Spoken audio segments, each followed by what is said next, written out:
Um,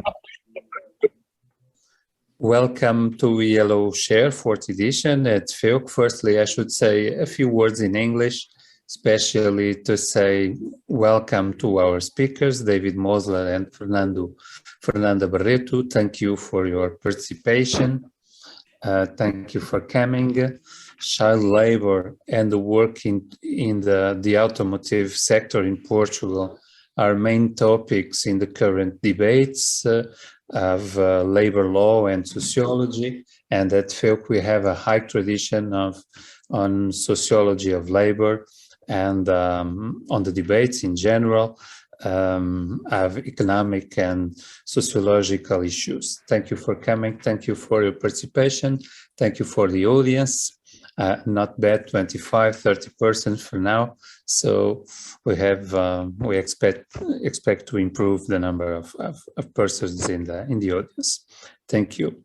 Now in Portuguese, gostaria de dar as boas-vindas a todos, de agradecer ao David Mosler em especial e à Fernanda Barreto com a sua generosa participação nesta cátedra ILO-Chair, e gostaria apenas de dizer duas ou três reflexões, de enunciar duas ou três reflexões que me parecem importantes sobre o significado desta cátedra OIT para a Faculdade de Economia, para o nosso projeto científico e pedagógico. A cátedra tem já algum caminho feito, graças ao empenho de muitas pessoas e em especial do Dr. Hermes Costa, a quem devemos um agradecimento muito vincado e expressivo. Ele agora é juiz em causa própria, porque é membro da direção da faculdade, mas também aí tem defendido muito bem esta iniciativa, que é uma iniciativa que justifica uma discriminação positiva por tudo o que ela significa em termos de debates e pelos precedentes de debate que já teve e também pelas redes que tem permitido criar. Todos reconhecemos que a OIT é um espaço jurídico internacional, transnacional, da maior importância na regulação das relações de trabalho e das relações salariais, cuja recomposição hoje é mais importante do que nunca. É uma organização internacional de primeiro plano na ordem internacional do primeiro pós-guerra, que felizmente sobreviveu já cerca de um século exatamente, e as relações de Portugal com a OIT passaram por muitas flutuações históricas, já têm sido objeto também aqui de abordagem. Eu julgo que neste período pós-pandémico, onde muitas interrogações se levantam relativamente ao mundo do trabalho, às relações laborais, à relação salarial em sentido amplo, é muito importante debatermos, termos a oportunidade de ouvirmos especialistas e de contribuirmos para um debate sobre estes dois tópicos. O setor automóvel, que está na vanguarda por várias razões dos debates sobre o direito laboral e sobre os futuros cenários que se colocam às relações laborais, e também o velho problema do trabalho infantil, que hoje está em evidente ampliação à escala global, o que é sintoma de problemas mais estruturais do capitalismo, da economia global e desta intersecção entre economia e sociedade que nós gostamos de valorizar na Faculdade de Economia, que tem uma tradição importante entre nós. Gostaria também de dizer que a Cátedra OIT, esta é a sua 4ª edição, tem uma ligação natural, mas muito saliente, à área da Sociologia do Trabalho, que tem uma tradição importante na Faculdade de Economia e que contribui para este debate integrado, articulado, inter e transdisciplinar que nós procuramos fazer das questões económicas e sociais. Portanto, é uma iniciativa extremamente importante que interseta várias áreas de ensino e de investigação na Faculdade de Economia, tem ligações fortes também com o Centro de Estudos Sociais, com o núcleo de docentes de Sociologia em especial, mas é uma iniciativa aberta a toda a comunidade FEUC e felizmente participada por vários estudantes de diversíssimas áreas. Portanto, fico muito grato aos organizadores, em especial ao Dr. Hermes Costa, aos oradores, que hoje são o David Mosler e a Fernanda Barreto, e à audiência em geral, às pessoas que dispensaram o seu tempo para participar nesta cátedra. Muito obrigado. Muito obrigado a todos, Sr. Diretor da Faculdade. Eu pegaria agora na deixa da intervenção anterior, apenas para também vos dar as boas-vindas em nome da organização desta iniciativa, da Cátedra OIT, e reiterar, esta sessão está a ser gravada, sobretudo porque nós depois fazemos memória do acontecimento e, portanto, temos um registro áudio e vídeo desta iniciativa. Como foi dito, vou ser muito breve, a iniciativa já fez o seu caminho, portanto está na 4ª edição e, portanto, temos vindo sempre a procurar, em articulação com a OIT, em articulação com o corpo docente da faculdade e enfim, com a comunidade académica em geral, a procurar, no fundo, capitalizar um conjunto de temáticas de interesse comum, quer à faculdade, quer à OIT. Esta iniciativa, como foi dito, embora tenha talvez um contributo forte da área da sociologia, na verdade os oradores que nós temos tido aqui ao longo destas várias edições têm uma formação muito diversificada. Ainda hoje, elas serão apresentadas daqui muito rapidamente, ainda hoje temos aqui pessoas com formação na área da economia, da ciência política, do direito, e portanto a complementar-se e a promover essa articulação interdisciplinar que aqui estimulamos na faculdade. Na linha de debates que foram feitos anteriormente, em que nós discutimos as questões dos empregos verdes, da questão da história da OIT, da economia digital, das desigualdades salariais, das desigualdades de género, da economia de plataformas, enfim, da economia do cuidado. Na verdade, a diversidade de temas que temos procurado debater e socializar aqui tem sido bastante alargada. E estes, como foi dito, são 2 temas também que nos pareceram, embora possam ser autonomizáveis, são 2 temas que nos parecem, de facto, como foi dito aqui, na ordem do dia, a questão da indústria automóvel e a questão do trabalho infantil. Aliás, o ano 2021 é o ano em que se celebra, que se comemora, é o ano da erradicação, do combate, à luta contra a erradicação do trabalho infantil. Temos, portanto, 2 oradores. A modalidade, eles vão ser já apresentados pela doutora Mariana Pereira, que é responsável da OIT, no escritório, enfim, é responsável por esta iniciativa no escritório da OIT de Lisboa. Cumprimento também a doutora Mafalda Troncho, enquanto diretora do escritório. Eles já vão ser apresentados. Queria apenas dizer que nós vamos ter aqui uma modalidade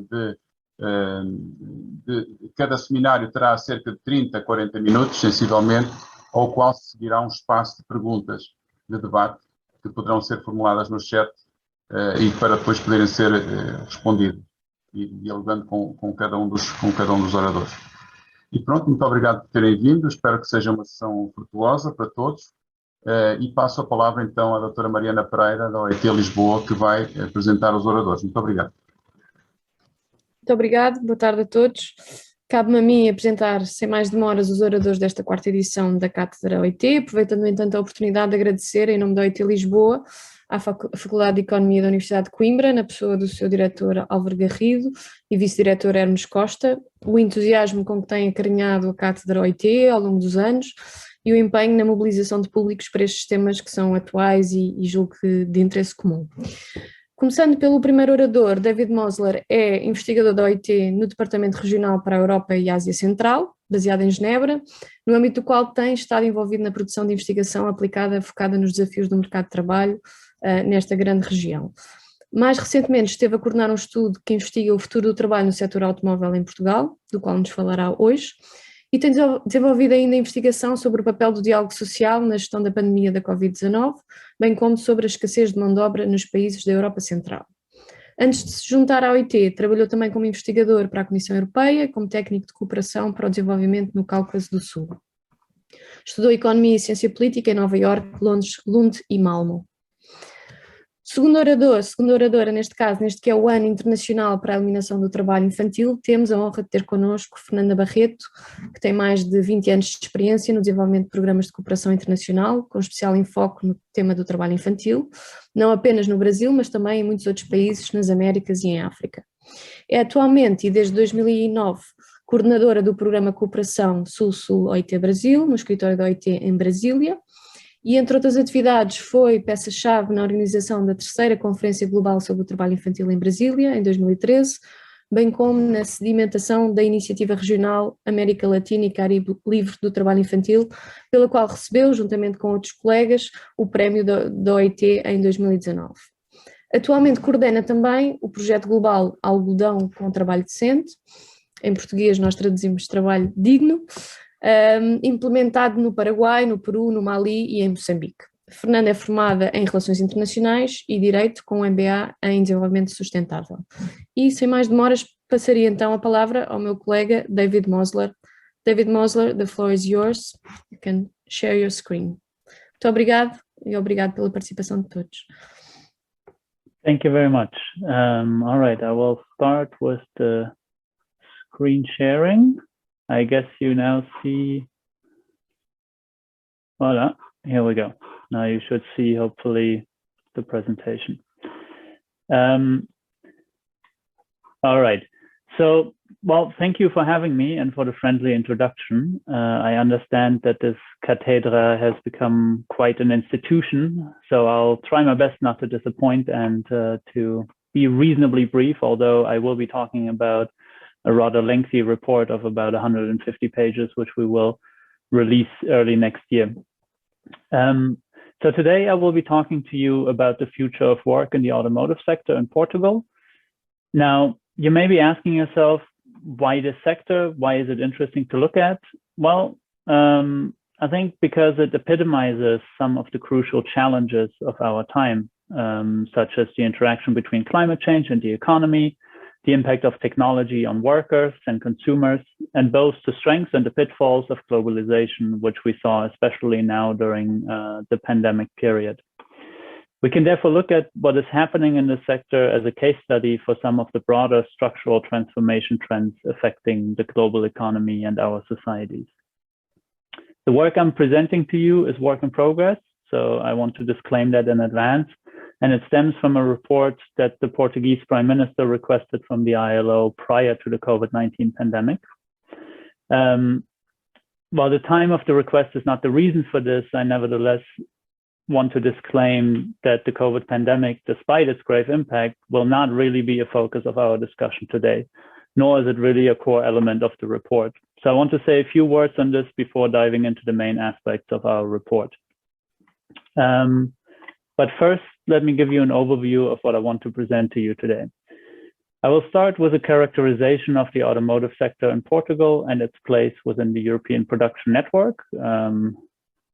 Just as a general word, the automotive industry is a very global industry. Nevertheless, production is actually largely organized within regional networks. So there's a European cluster, there's an Asian cluster, and so on. I will then briefly talk about technological developments and the evolution in business models in the sector. That will be followed by a brief overview of the policy and institutional landscape that is shaping the ongoing structural transformation. And that will bring me to the last topic of my intervention today, and that is working conditions in the sector, where I hope to give a little bit of a sketch that will give us some indications of the associated labor market challenges that we observe in our work. But first, let's talk about the elephant in the room in the past 2 years, COVID-19. COVID-19 impacts on the automotive industry were multifaceted. Lockdowns, factory closures, border restrictions, revenue losses, disrupted supply chains, but also retrenchment, restrictions on the movement of people, and income loss that led to a collapse in demand. Now, in the Portuguese automotive industry, this led to about 25% lower production levels in 2020 compared to 2019, and a 33% contraction in vehicle registration. So this was quite massive, right? And this is mainly the primary effect of the pandemic, what we observed in 2020. But there are also longer lasting secondary effects, such as component shortages, increased price volatility in commodities, and generally increased prices. So we will see how much production will be affected in 2021 and 22. Concerning impacts on workers, the most immediate impact showed in the use of temporary or partial layoffs. I guess you're all familiar with these short-time work schemes that originated in Germany in the global financial crisis, and by now, at least across Europe, are used quite extensively. So these were used extensively by the automotive sector in Portugal as well. And what they did is they assured affected workers 2/3 of their regular pay while they were out of work, and 70% of that cost accrued by employers was absorbed by public funds. Now, these layoffs, and this is what you see here in the graph, peaked in April 2020, with nearly 32,000 workers being covered by that temporary unemployment scheme. Now, to give you a sense of that scope, this is over 70% of the sectoral workforce, 32,000 workers. But clearly, as you see in the graph, since the numbers have gone down dramatically. Interestingly, this year, the scheme was also used to overcome the challenge of the microchip shortage, which is affecting the global automotive industry quite severely, which you see in the slight uptick in the graph towards the right. Minimum wage workers were hit hardest by temporary layoffs, and they accounted at peak time, so in April and May 2020, for about a quarter of those in the layoff scheme, which is substantially above their 9% share of overall sectoral employment. Now, in the meantime, as I said, most of the workers have returned to work, although there is some fluctuation due to supply chain bottlenecks. But one important point to us at the ILO that I wanted to mention is that the return to work was well coordinated through agreements between the sectoral social partners and the government. This is important because, we think regardless of what economic challenge one is dealing with, it is important to negotiate that through social dialogue, and particularly in these circumstances where the effects for both sides, for employers and workers, can be rather severe. Now, we've also observed some complaints from trade unions concerning increased pressure on workers to take responsibility for safety measures instead of their employers doing so. But all in all, it seems that social dialogue worked well in negotiating the pitfalls of the challenges related to occupational safety and health. But let me move on to the main topic of the presentation. Now, the automotive industry finds itself in times of rapid structural change, driven simultaneously by changing consumer preferences, stricter environmental impact regulations, shifting global markets, and the emergence of new technologies and production methods. So the industry is undergoing radical shifts that are affecting the structure of global production networks and their workers. These changes are, of course, not bypassing Portugal, and the future of the sector is highly contingent on how this process is navigated. Now, when we set out to do this research, we tried to answer 3 questions, and this is what you see on your screen, which we think are crucial in order to understand how to steer the future trajectory of the sector. So these questions are: where does the Portuguese automotive industry stand in regards to technological change in the sector today? What are the impacts of these changes on the workforce, and how are technological changes shaped by the policy environment? Now, before outlining some of our findings, I want to do a little bit of housekeeping just to be sure that we're all on the same page. Our analysis concerns the automotive sector as defined in European and international statistical classifications. So we mainly look at what in the Portuguese classification is called CAI 29, which encompasses 3 subsectors, namely manufacture of motor vehicles, manufacture of bodies, and manufacture of parts and accessories. And within parts and accessories, there's an additional split between electronics and non-electronic components. So when you think of non-electronic components, what is called other parts and accessories, think of anything from car seats over bumpers, brakes, exhaust pipes, and gearboxes, right? Like what makes up a car in the end. Now, I mention this because it has been a point of contention in our interactions with some stakeholders in the sector, because there's the perception that the sector is vaster than what the statistical classification gives us, which is true. I mean, that's, one can include other parts of the economy within the automotive sector. But this was important to us, so we know what we're talking about when we're talking about the automotive sector, because it is otherwise rather hard to delimit. And we consciously made this choice to better be able to analyze working conditions and to compare the sector in Portugal to its competition across Europe. So it's a little bit, the aim of us as an international organization. We want to give a broader picture. Now, first, we tried to map Portugal's role in the European automotive production network. The sector is sizable and is a sizable and growing employer and contributor to GDP. It directly employs more than 44,000 workers, which makes up about 6% of manufacturing employment overall. It is responsible for approximately 5% of GDP, although value added is actually lower because there's a very high import content in production. The industry in Portugal is driven by two poles, large subsidiaries of original equipment manufacturers. I will refer to them as OEMs throughout my presentation. So think of the big car brands here, really. So the big manufacturers on the one hand, and a burgeoning subsector of component suppliers on the other, and where we particularly see a large uptick in the other parts and accessories. So what I was referring to, exhaust pipes, carburetors, and so on. The sector is an export powerhouse, with 80% of production being exported, which equals a quarter of all manufacturing exports of Portugal. 94% of these exports go to other EU countries, so it is very focused on the European market. As I said, I mean, the automotive sector in general tends to be clustered within specific regions, so that shows in these export figures. But as our research aims to be more forward-looking, we try to focus on the structural elements of the sector that can give us a hint at where the sector might be going from here. And the picture that emerged from that is really a rather complex one. So, there's the story of it has been growing, more employment, more contribution to GDP, but there are a couple of snags that we want to highlight.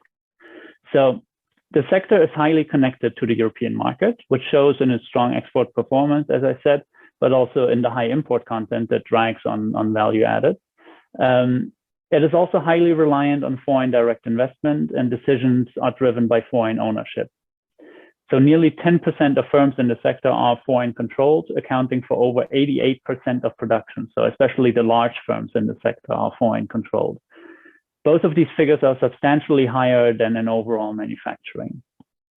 Investment in the sector overall has retrenched since 2010, with the exception of 2017, when Auto Europa, the biggest vehicle manufacturing plant in the country producing for Volkswagen, invested in a platform for the production of a new model. Looking beyond Portugal, this question of investment is increasingly becoming a concern because multiple direct competitors show partially substantially higher ratios of investment to value added. These countries include Hungary, Romania, Slovakia, Slovenia, and the same is true when looking at investment per person employed. So this was one of the points we really picked up. Now, while FDI inflows in the sector in Portugal peaked slightly earlier than in most Central and Eastern European or CEE countries, implying that it may have reached a later stage of the investment cycle, evidence from CEE countries in the years following the global financial crisis suggests that the period of rapid expansion over there has also stopped. So that assessment seems to be borne out also by sales figures of the European market. Overall, in the EU, sales of new cars are shrinking, and especially younger customers are delaying the purchase of first cars. So this argument that lower investment in Portugal is a reflection of being further down in the investment cycle, we don't quite believe that. In terms of technology, the industry in Portugal is still highly reliant on internal combustion technologies, or ICE. According to our calculations, nearly all assembled vehicles, 98+%, and roughly 70% of component exports are combustion technology-based. Moreover, the sector has a rather weak connection to the rest of the economy, at least when assessed through input-output data, so its multiplier effect for the overall economy seems relatively small. It's still a big sector, of course, so that, you know, it has effects, but it doesn't quite have the large multiplier effect that one would expect from it, and it certainly doesn't have the multiplier effect that the sector has in some core manufacturing countries like in Germany or France. While employment in the sector has been expanding, it's important to note that new jobs are increasingly precarious and lower wage jobs. The sector does pay higher wages than the average in the economy, but it pays comparatively low wages compared to other countries, and the gap to other sectors has been shrinking. But I'll talk a bit more about that later.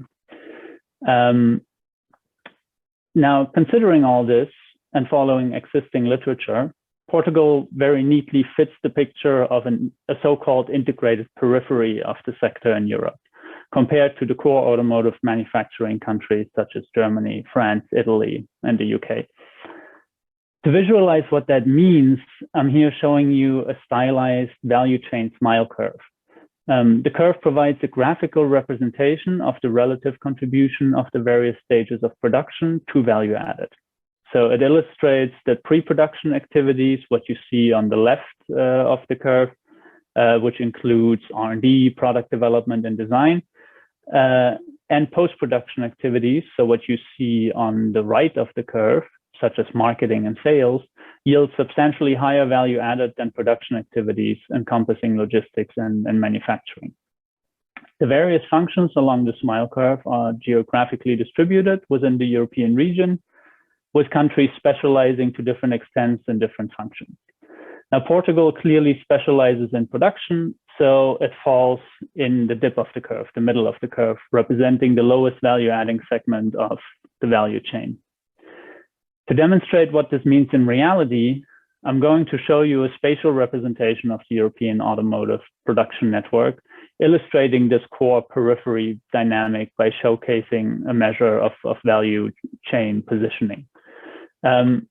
So what you see here is a map of the EU with the different color shading representing the ratio of the share of domestic automotive value added in total European automotive value added to the share of domestic automotive employment in total European automotive employment. Now, I understand this requires substantial mental arithmetic to grasp at first glance, at least it would for me, but let me walk you through it. So the higher the ratio of value added to employment, the darker the color. A ratio of less than 1 denotes a peripheral country, indicating that a country's share of employment is greater than its share of value added, effectively. Conversely, a ratio greater than 1 denotes a core country, indicating a country's share of value added is larger than its employment share. Now, the ratio for Portugal is less than 1, 0.44 to be specific. And this is similar to other peripheral countries, particularly in Central and Eastern Europe, such as Poland.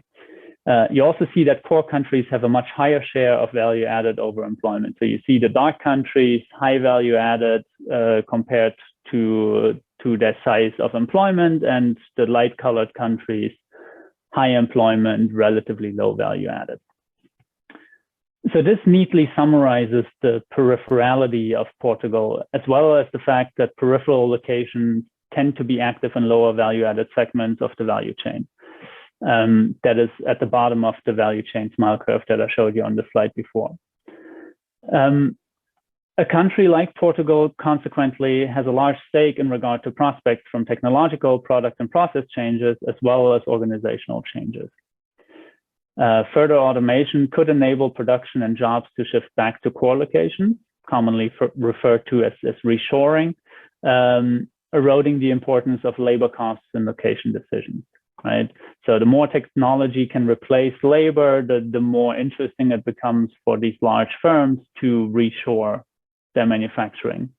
At the same time, digitalization could increase the relative importance and also the value added of pre- and post-production activities concentrated in core regions, which could lead to a further deepening of the U-shaped value chain smile curve. Now, this is the risky position the sector in Portugal finds itself in. And due to its foreign dependence, so high foreign ownership and foreign investment, decisions on its future will not be exclusively in the hands of Portuguese firms here. So let's talk in a bit more detail about the changes that are currently affecting the automotive sector. The industry is undergoing structural change, which is driven by digital and environmental transitions, the so-called twin transitions.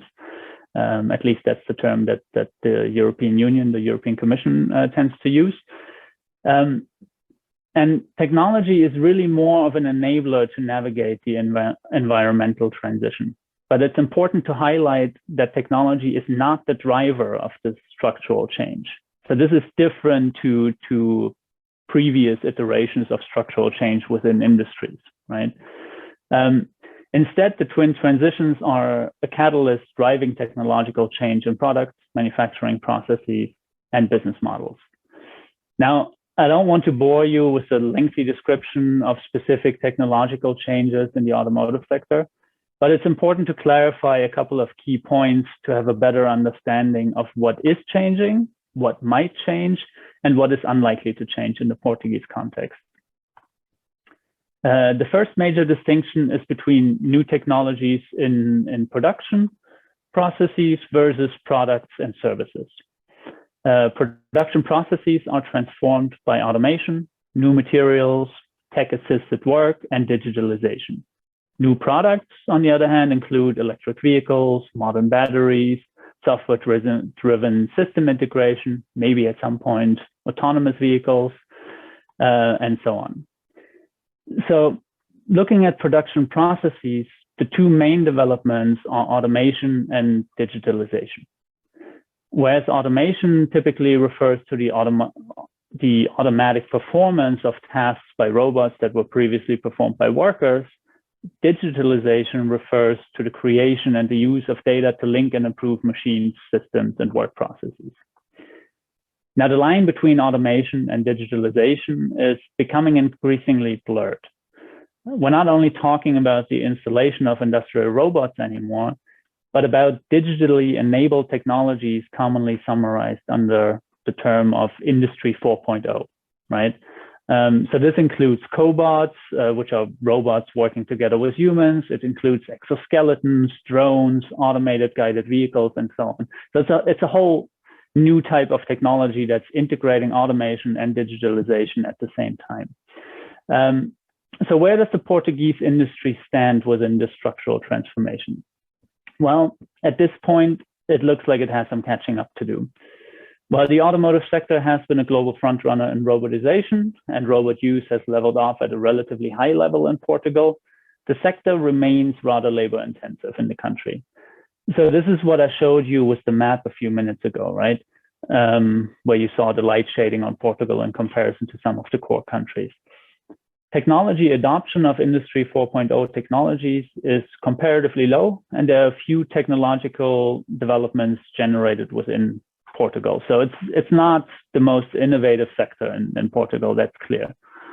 There are some exceptions to this, such as a handful of IT service providers. For example, during the research, we talked to the CEO of a Portuguese IT firm that is helping global production sites to further automate assembly lines.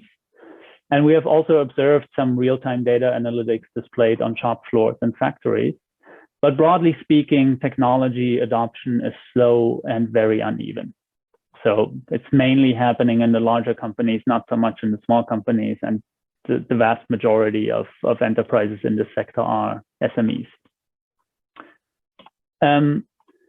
In addition to the uneven technology penetration in production processes, the high reliance on ICE technologies, so combustion technologies, on the product side will become an increasing liability as the sector is clearly rapidly shifting towards electrification.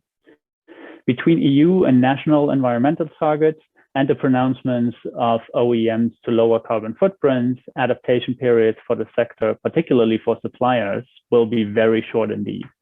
To illustrate the amount of pressure, multiple OEMs have set targets to completely electrify by 2030 or 2035.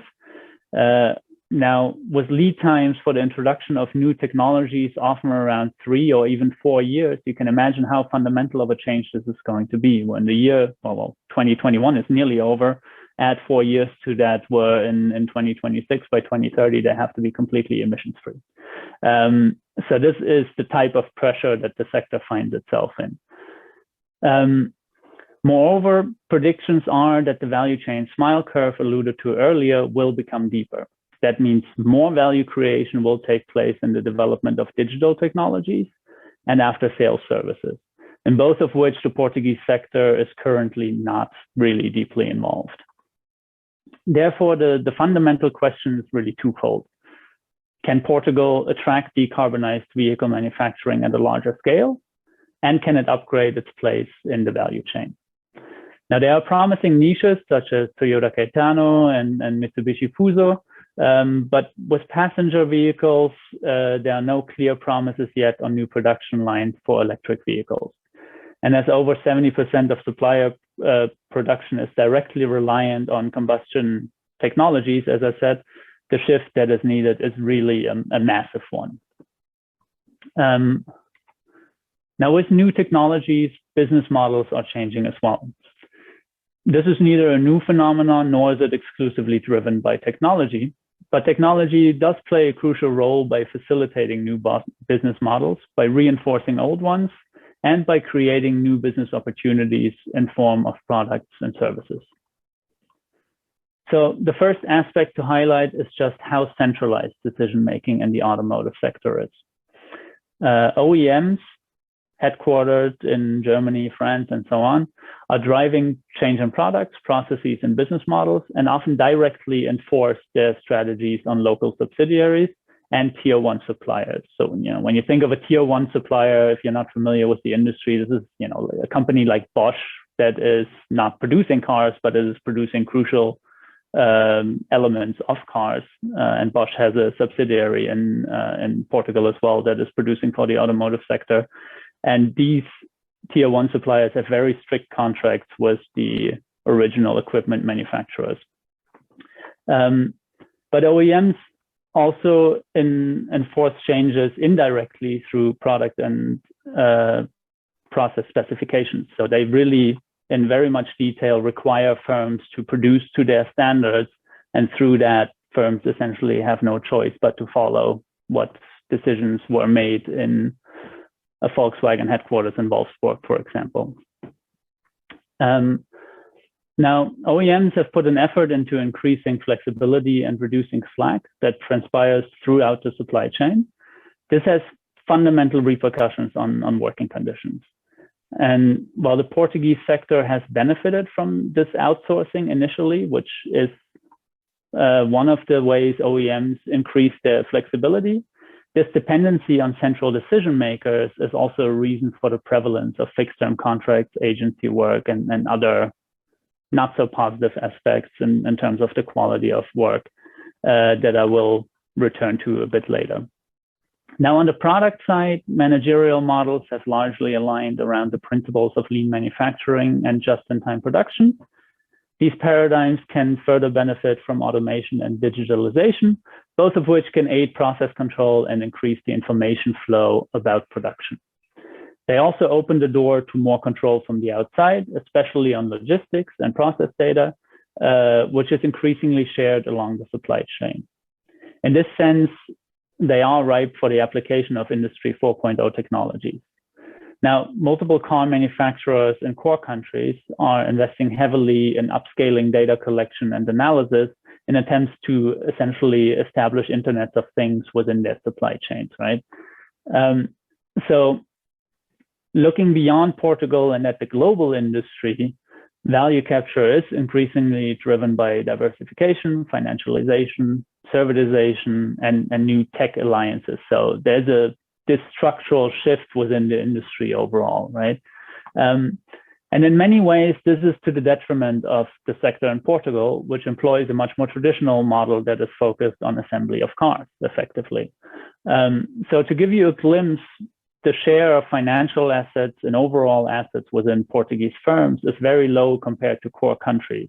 So I said, financialization is part of the new business model. So, this includes loans for cars, this includes leasing models and these types of things. This is a substantial part of where manufacturers are now making their money. Now, in Portugal, financial assets make up 8% of firm value in the sector versus 47% in Germany, nearly half of the value, right? And 25% in France. So there's a huge gap. So to sum this up, the Portuguese manufacturers find themselves in a bind when trying to navigate their future role. On the one hand, value chain upgrading would require investments and product diversification. On the other, much of the sector is not really free to make such decisions alone, and instead has to rely on favorable decisions from OEM headquarters in Germany, France, and other countries, right? So it's a difficult position to be in. Looking at the policy environment, it's clear that the structural transformation of the sector is driven by EU and national policy efforts, especially on decarbonization and digitalization. Maybe most relevant is the European Green New Deal, which establishes a net zero emissions target by 2050. And there have been various follow-up communications from the European Council and the European Commission on this. The EU's 2030 Digital Compass can be seen as kind of an industrial policy tool with implications for the sector, especially in its effort to strengthen microchip manufacturing in Europe, but also with a broader strategy on digitalization of the economy. Another important set of policies at the EU level are, of course, on research and innovation support. So think of the Horizon programs and so on. And Portuguese research institutions and firms have been quite successful in attracting funding through EU programs, but unfortunately haven't really made that many investments themselves. Looking at labor market policies, firms we talked to did not voice any major concerns about the current labor code, which is interesting because this is usually the first complaint that you get from employers in many countries, right? That the labor code is too rigid or whatever it may be. So that may be because it continues to allow substantial flexibility on the use of fixed-term contracts, despite efforts by consecutive governments now. But yeah, I'll return to the point of the issue of fixed-term contracts. We did have some complaints from employers about the rigidity of labor law concerning permanent contracts, but it seems like they're substituting the challenges faced by that by issuing more fixed-term contracts. Meanwhile, collective bargaining continues to be hampered since the Troika period. And as a result, contract precariousness is prevalent while wages have been stagnant or even falling in real terms. So the hiring boom in recent years contributed to this development with a disproportionate number of new contracts offering low job protection and lower wages than are standard in the sector. So that's a point to keep in mind. Concerning industrial policies, the field is crowded. There are many recent efforts at national and EU level as industrial policies have kind of seen a return to grace, especially in response to increased trade volatility and changes in perceptions during the COVID pandemic. How these policies will ultimately impact Portugal remains to be seen a little bit, and much depends on their funding ultimately. In that regard, it's promising to see that the National Recovery and Resilience Plan, in Portuguese, it's called PRR, allocates 750 million euro to decarbonization of industry and 650 million to digital transitions of firms. Now, this is obviously not all for the auto sector, and the plan is not explicit on the auto sector, but it's clear that part of that funding is supposed to also help the automotive industry. The most explicit effort within the plan will be to support, to lend support in order to establish a battery supply chain in cooperation with Spain in all likelihood, capitalizing on the lithium resources prospected in Portugal. But this is a race. I mean, there are multiple countries trying to do this, and whoever figures it out the quickest may be the recipient of larger electric vehicle manufacturing plants ultimately, right? So this is by no means a clear shot.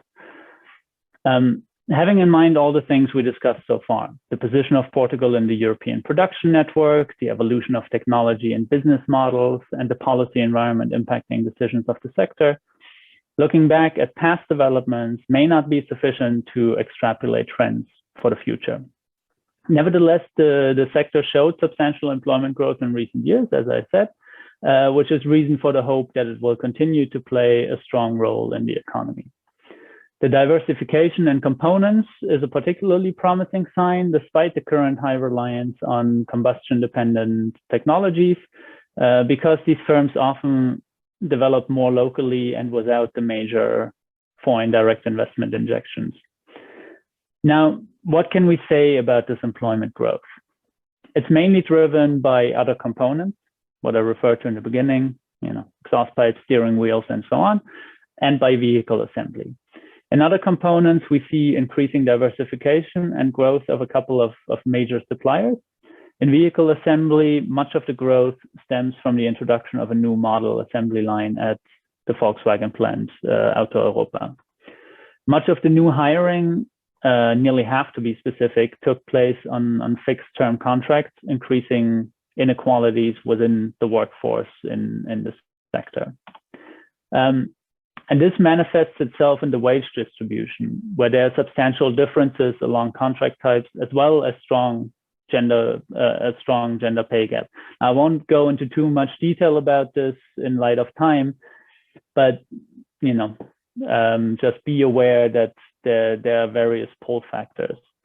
Now, it's not all bad when it comes to wages. As I said before, wages in the sector are higher than in the broader economy and also higher than in total manufacturing.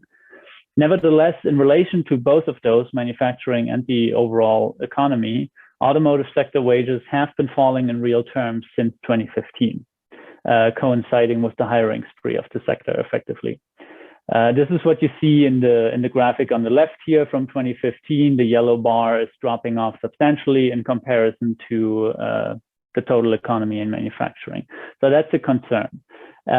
Moreover, wages also rose substantially more slowly than in the main competitor countries in Central and Eastern Europe, which is what you see in the graphic on the right. Now, I apologize that it's not the easiest graphic to read, but essentially the dark blue, more solid bar is Portugal, and there you see that nearly all of the other countries, with the exception of Spain, actually, had substantially higher wage growth than the sector in Portugal. So there are some similarities between Portugal and Spain. We haven't looked in detail at the Spanish case, but it does make sense in terms of their position within the European production network that the effects would be relatively similar. So wages are a little bit of a concern. Now, this comparison to Central and Eastern European countries is important because the argument often goes that higher wages are not affordable due to strong competition from Eastern Europe. But in fact, the argument does not really hold, as wages there are now quite similar, also in nominal levels, to those in Portugal. So the difference is that competitor countries are benefiting from closer integration with core markets, such as Germany. They're just geographically closer. I mean, if you go to East Germany, you will see some automotive factories, really, if you just look across the border, you'll see them. That's how close they are to some of the manufacturing sites in Germany. So that's one of the advantages they have over there. But it's also that in Central and Eastern Europe, the sector has made stronger investments in productivity growth in recent years. So they've realized that is the trajectory to take. Now, where does this leave us? The core points to take away from what I've said are the automotive sector in Portugal is part of the integrated periphery, and it finds itself in a relatively low value adding segment of the supply chain, and it's highly dependent on FDI and foreign ownership. As a consequence, it is highly dependent on decisions from outside of Portugal. Second, its competitiveness in recent years has relied much on keeping wages low and maintaining flexibility rather than upgrades and productivity. So we see low wages, relatively high new employment on fixed-term contracts, and agency work. We lack a little bit of the whole picture because the statistics don't lend themselves to analysis, unfortunately. But anecdotally, we also know that agency work is becoming more of an issue. And meanwhile, the global industry is undergoing a structural transformation driven by these environmental concerns and the emergence of the digital economy that forces change and will require adaptation in the sector in Portugal at a rather rapid pace. Now, in the report, we briefly sketch potential scenarios, not to predict the future or assign likelihood to their unfolding, but to sharpen the view on the most decisive issues that will determine the future in the sector. So what you see here is a graphic representation of these scenarios. And it's useful to think of the potential outcomes along two axes of change. The first being location strategies of OEMs for the production of decarbonized vehicles and their parts. So, where are OEMs deciding to put electric vehicle manufacturing? And the second are national strategies to move the sector into higher value added activities. So industrial policies, effectively. Now, scenario A on the upper right quadrant relates to a future in which OEMs would continue to favor offshoring, including of decarbonized vehicle assembly, battery and other components production, and of some higher added value activities such as digital services and R&D. Now, this would be a highly favorable scenario for Portugal in terms of value upgrading, because there would be a push from both sides, essentially. There would be industrial policy supporting this development and a push of OEMs to further offshore. Now, in scenario B, OEMs would offshore decarbonized vehicle assembly, but higher value added activities such as engineering, R&D, digital services would remain mainly located in core countries, with lower value added activities such as assembly and parts and components production offshore to peripheral locations, including Portugal. The existing industrial infrastructure in Portugal, in this case, would adapt to the requirements of electric vehicle production, and parts and components manufacturing would remain strong, with a new or additional specialization towards electrification. Bluntly put, this is the scenario of running forward to stand still. It requires substantial change in order to maintain similar activity levels to today. Scenario C on the bottom left quadrant, OEMs would reshore decarbonized vehicle assembly. Portugal continues to assemble combustion engine vehicles, decreasing production levels as demand contracts and fleet emissions regulations are gradually tightened. Now, this scenario implies the gradual decline of the sector in Portugal effectively. So they stick with combustion engines, but don't really get into the game of electric vehicles. Slowly but steadily, the share of EVs will rise, combustion engines will fall, and the sector ultimately would fizzle out. Finally, in scenario D, OEMs increasingly concentrate assembly and battery production in core regions, spurred by national reindustrialization policies and a new industrial setting that favors reshoring. This would certainly imply a decline of vehicle assembly in Portugal, and the impact on suppliers would be dependent on developing successful niche products and services to service this reshoring.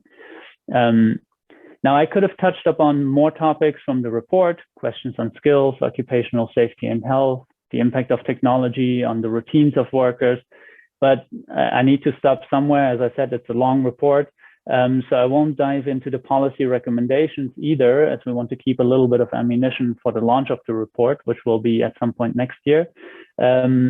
So instead, I'll leave you with this outlook of the different scenarios and the potential trajectories of the sector, and hope for an interesting discussion. Thank you very much.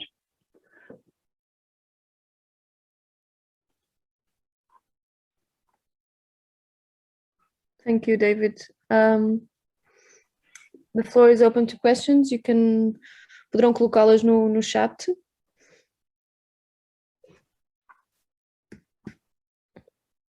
Vamos ver se há alguma questão, senão julgo que o professor Hermes Costa também tinha algumas questões. May I start with meanwhile, people are trying to think about possible questions. I just would like to share. First of all, thank you very much for your brilliant presentation, and especially the detail you know about the Portuguese case.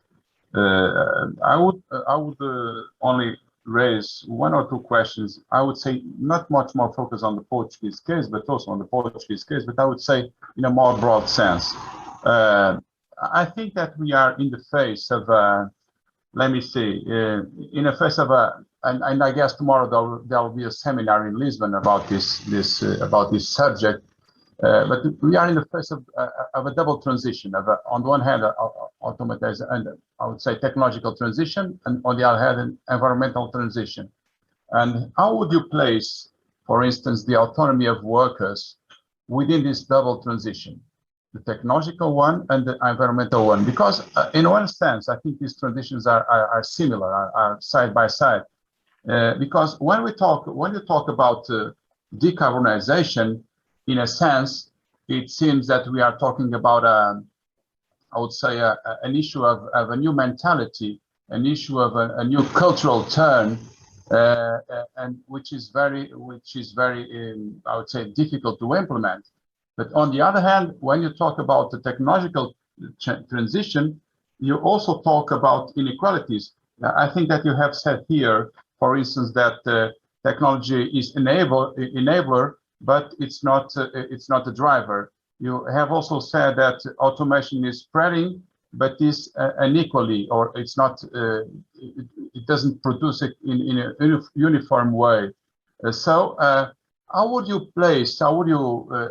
include the idea of autonomy of workers in this double transition between the technology on the one hand and the environmental transition on the other hand? So this would be the first question. Then the second one, which is related with this one, in your research, did you explore the role of the institutions for improving the workers' participation, the global institutions, for instance? Did you done any kind of research, for instance, on the role of European Works Councils related with this kind of debate, especially in the big companies? That's only a curiosity, because I think you are interested, David, in the promotion, how the mechanisms of social dialogue were promoted, and how were the different parts involved in this kind of promotion of social dialogue. I don't know if you have any additional information on this or not, but these are only broad questions just to stimulate the debate. Thank you. Okay, thank you. I mean, two excellent questions. Now, this interaction between technological change and climate change or environmental pressures on industries and societies, and how that relates to worker autonomy, needs a little bit of disentangling. So what I was saying is that this shift towards decarbonized products and the decarbonization of production is something that is driven by policy decisions in order to curb climate change, right? So these technological developments are probably different from broader technological developments that also affect the automotive sector, of course, but that affect the economy overall, in the sense that some of these technologies have actually been around for quite a while. If you think about it, I mean, fuel cell technology for hydrogen cars, battery technology is not substantially new. I mean, it has improved in recent years, but not to an extent that this is an explanation for why there's such a breakthrough now. The explanation, we think, is that policymakers are pushing the sector to become greener, right? Now, that's one side of the technology question, but relating to worker autonomy, that's probably looking a bit more at the role of technology within the manufacturing process.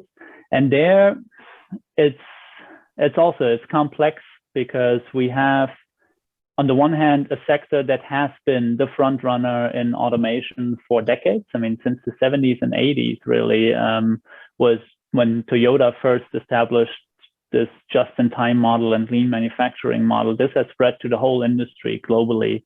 and has been there for decades, and they've been using robots much more extensively than most other manufacturing sectors. So workers working alongside machines is not particularly new.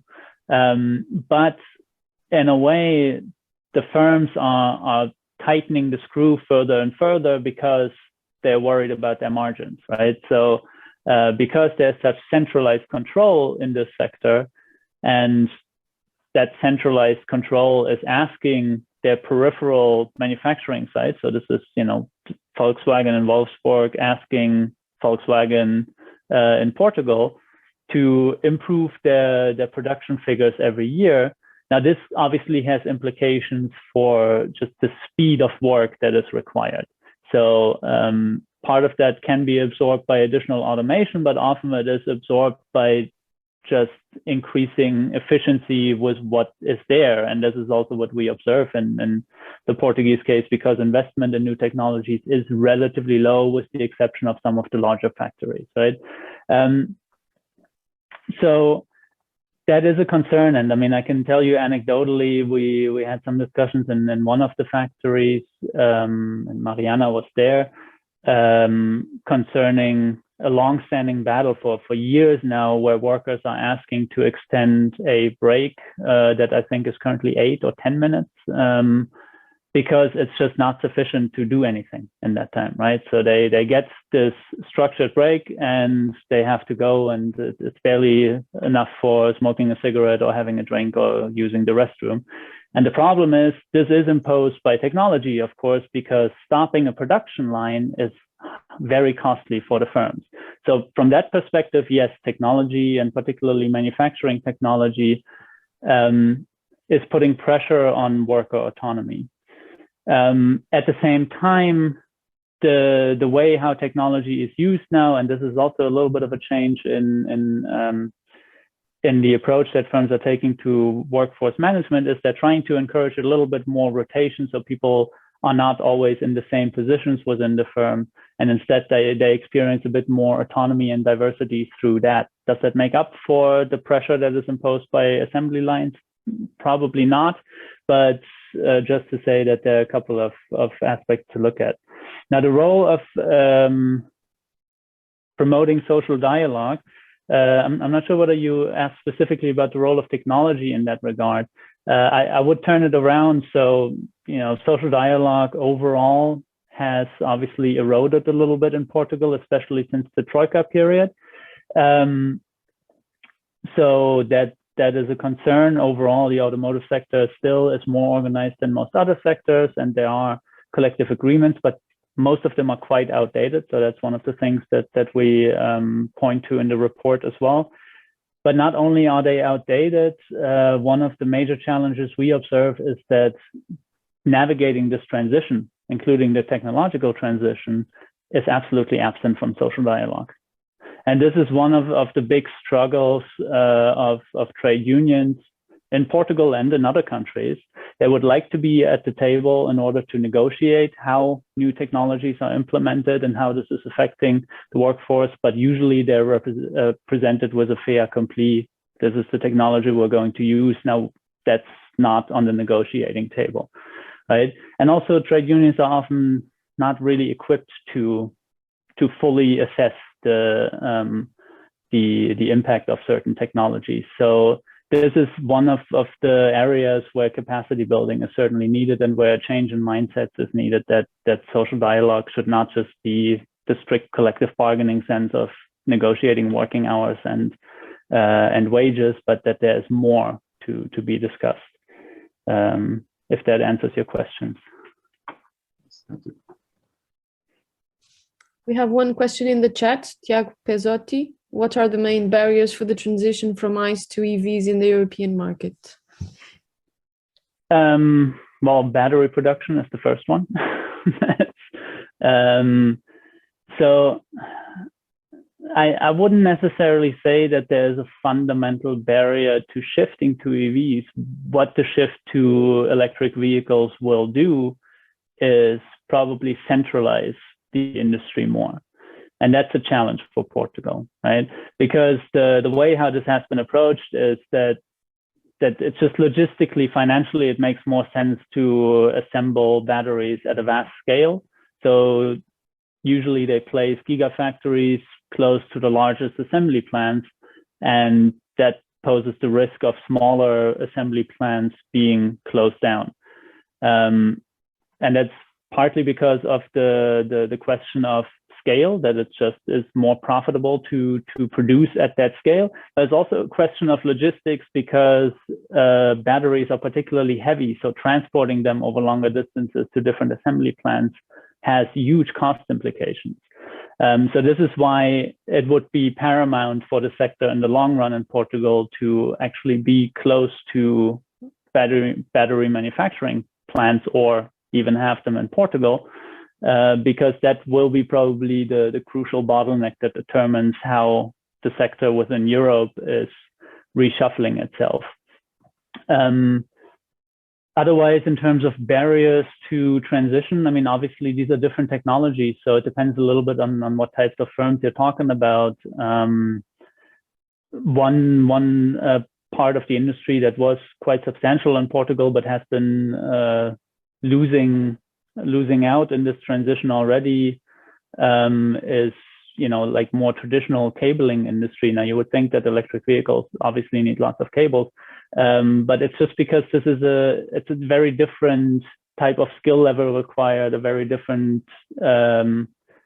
type of engineering prowess that is needed for that. So when you look at the shift to EVs, it will hit especially a bunch of suppliers very hard, and for them to transition from technologies that are clearly catered towards the production of combustion engine cars to electric vehicles will partly be difficult. But that's, of course, this doesn't go for everyone. I mean, if you're in the business of making car seats, you know, we need car seats in electric vehicles as well.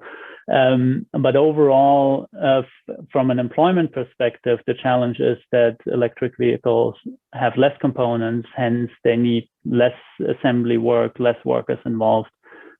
So with that shift happening, it is likely that some of the workforce of the sector will have to end up elsewhere.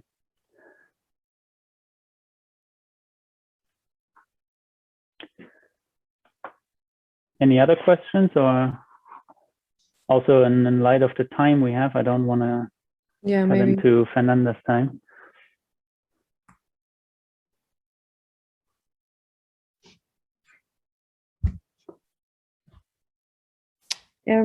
Should we pass on to Fernanda now? Yes, sir. Okay. So, thanks All very right, much, David. Thank you very much. Fernanda, the floor is yours. Em português.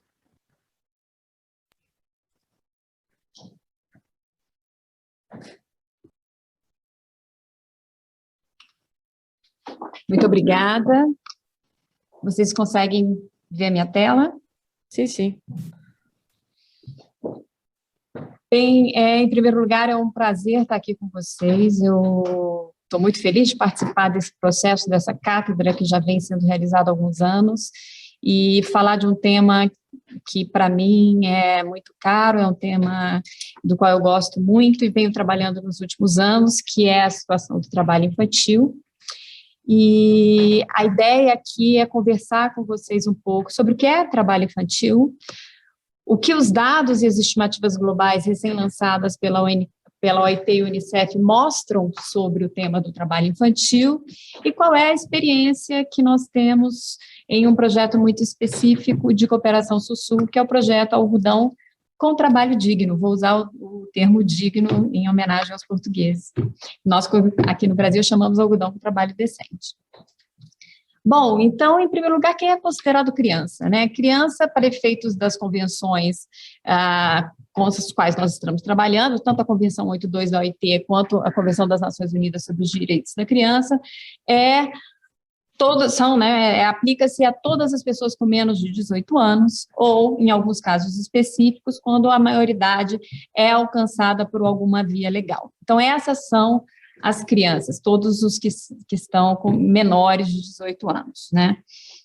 E o que é trabalho infantil, né? Trabalho infantil é considerado toda atividade, remunerada ou não, que é realizado por crianças e adolescentes por embaixo da idade mínima de admissão ao emprego estabelecida por cada país, tá? Esse é um trabalho que vai ser prejudicial à saúde física ou mental dessas crianças e adolescentes, ou que interfere na sua escolaridade. A Convenção 138 da OIT, ela estabelece a idade mínima, foi aprovada em 1973, e ela estabelece a idade mínima de admissão ao emprego. Segundo a Convenção 138, a idade mínima para trabalhar não deve ser inferior à idade mínima escolar. O número de anos obrigatórios para a educação oficial, ele é exatamente o mesmo número deveria ser o mesmo número de anos permitidos, que protegem as crianças do trabalho. Salvo isso, existe a idade estabelecida na Convenção, que é de 15 anos de idade para o trabalho, com a exceção dos países cujas economias e sistemas de educação ainda não estivessem suficientemente desenvolvidos. Para isso, haveria a exceção da idade para 14 anos de idade. Entretanto, muitos países, grande parte dos países, como é o caso do Brasil, aqui de onde eu estou falando, estabelece a idade mínima de 16 anos para o trabalho. A Convenção 138, ela também categoriza uma situação chamada de trabalho leve, que seriam pouquíssimas horas semanais, que não são atividades perigosas e que não interferem de nenhuma maneira na educação dessas crianças. E aí, para essa categoria de trabalho chamada trabalho leve, 13 anos seria a idade mínima obrigatória. Existe um outro conceito que é o chamado trabalho perigoso, né? O que é o trabalho perigoso? O trabalho perigoso é aquela atividade que está proibida para menores de 18 anos, porque, devido à sua natureza ou circunstância, ele é suscetível de colocar em risco a saúde, segurança ou moral das crianças e adolescentes. Então, é a atividade que comprovadamente traz risco à saúde, segurança e moral dessas crianças. Ele é determinado individualmente por cada país, após consultas tripartites. Então, em cada um dos países, existe a lista dos trabalhos perigosos, estabelecida pela autoridade competente do trabalho. Sugere-se que seja em articulação com organizações de trabalhadores e empregadores, onde todas as atividades por setor são listadas e proibidas para menores de 18 anos. Trabalho noturno, trabalho em grutas, são exemplos, trabalho na agricultura a horas embaixo do sol, são alguns exemplos de categorias de trabalho que estão nessas listas de trabalhos perigosos. A Convenção 182 da OIT estabelece quais são as piores formas de trabalho infantil, e a gente tem a felicidade de anunciar esse ano, que é o Ano Internacional do Combate ao Trabalho Infantil, que ela foi ratificada universalmente, todos os países ratificaram a Convenção 182 das piores formas, que eu acho que não há discussão quando a gente conversa sobre piores formas de trabalho. São crianças que estão em situação de escravidão, trabalho forçado obrigatório, servidão por dívidas, recrutamento forçado para uso em conflitos armados, exploração sexual, uso de imagens de crianças em pornografia, atividades ilícitas de qualquer sorte, inclusive tráfico de drogas, e a famosa lista de trabalhos perigosos, que é a lista definida por cada um dos países. Então, esse é o cerne da Convenção 182 da OIT, que fala sobre as piores formas de trabalho infantil. Para que estarmos na mesma página, o trabalho infantil é um universo maior, que são aquelas crianças que estão trabalhando por abaixo da idade mínima recomendada para admissão ao emprego, e os trabalhos perigosos são as atividades realizadas por crianças até 18 anos, que pela sua característica e peculiaridade pode ser prejudicial à saúde, segurança ou moral dessas crianças. Explicando um pouco quais os fatores que impulsionam o trabalho infantil, né? O que está por trás das causas do trabalho infantil, a gente seleciona aqui alguma delas: a pobreza e a desigualdade. Normalmente, crianças que começam no trabalho infantil muito cedo tendem a estender o ciclo da pobreza e continuar fazendo com que seus filhos, netos estejam na mesma situação. Altos níveis de informalidade, a informalidade prejudica a pais e famílias e é das causas do trabalho infantil, a dificuldade de extensão da proteção social para essas famílias, programas que ajudem a famílias que estão em situação de pobreza, exclusão educacional, falta de escolas, o difícil acesso a escolas, o crescimento populacional é um fator também que aumenta as taxas de trabalho infantil, crises e conflitos armados, a migração de crianças para fins de exploração, existe uma série de fatores aí que tensionam as tendências regionais e aumentam o número de trabalho infantil. Vamos agora, então, para as estimativas globais, né? O que nós estamos vendo em relação a essas novas estimativas globais que foram lançadas agora, em 2021, em junho de 2021. A OIT vem medindo e fazendo as estimativas globais de trabalho infantil já desde os anos 2000, né? Foram feitas edições de 2000, 2004, 2008, 2012, 2016.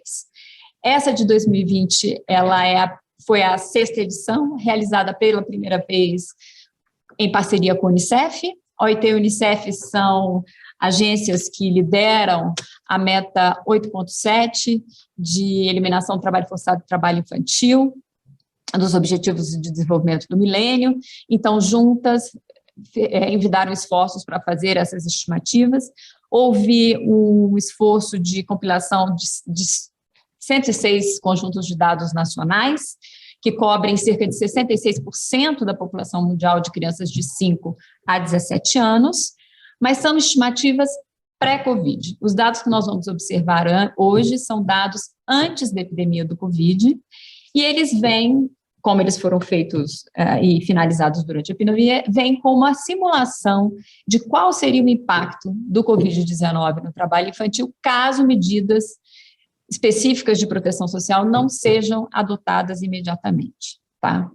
É uma publicação feita pelo Departamento de Princípios e Direitos Fundamentais do Trabalho da OIT, em estreita parceria com o Departamento de Estatísticas da OIT.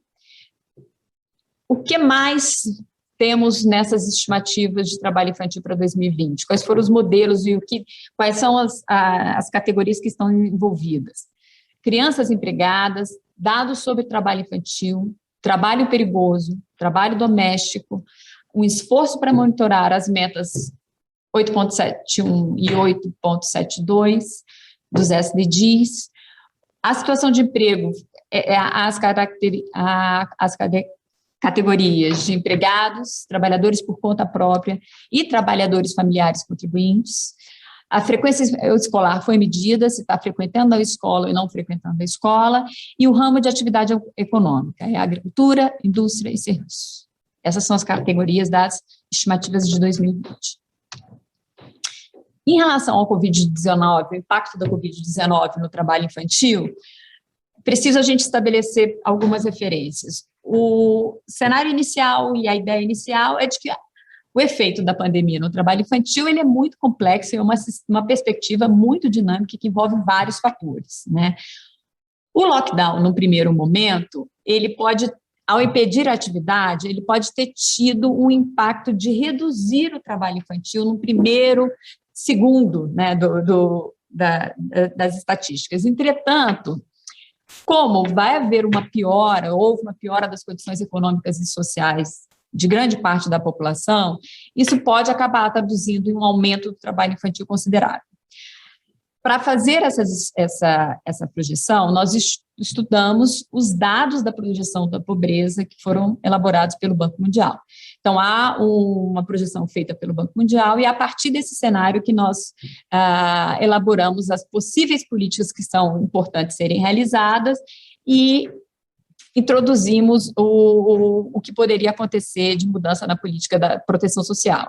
Em suma, uma maior cobertura de políticas de proteção social pode trazer um cenário mitigado em relação ao trabalho infantil. Se a gente diminui a cobertura de proteção social, o cenário vai ser pior, mas esse é só um exercício ilustrativo dos efeitos da política e não uma previsão do que vai acontecer em relação à taxa de trabalho infantil, ok? Números. Hoje, 166,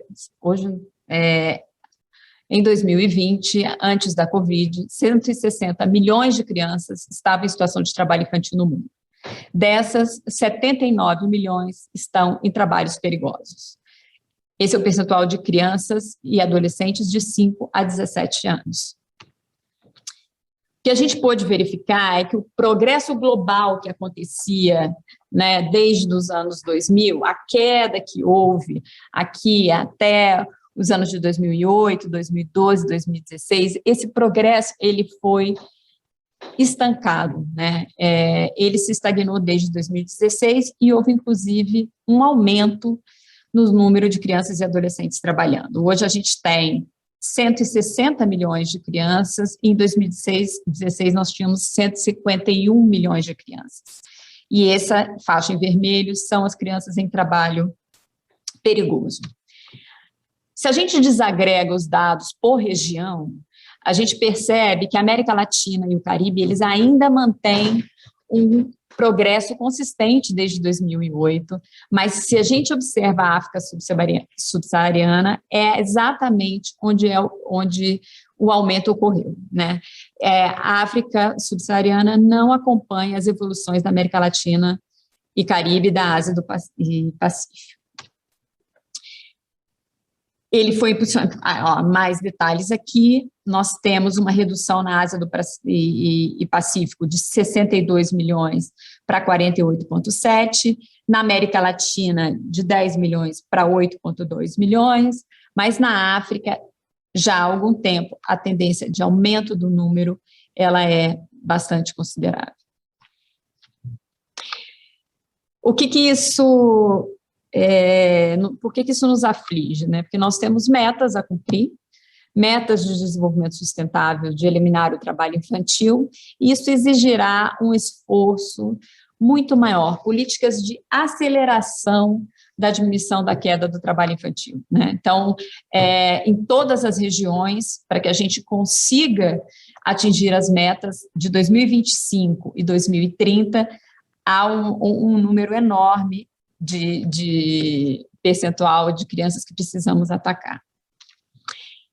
Se o progresso continua o mesmo, exatamente o mesmo que a gente vem observando, o que vai acontecer? Em 2025, a gente ainda vai ter cerca de 160 milhões de crianças, em 2030, cerca de 140 milhões de crianças trabalhando. Se nada for feito, se a gente continuar fazendo a mesma coisa, se a comunidade internacional continuar fazendo a mesma coisa, não há alcance de metas de milênio. E a maior parte dessas crianças estarão na África subsaariana, que é essa parte demonstrada em azul.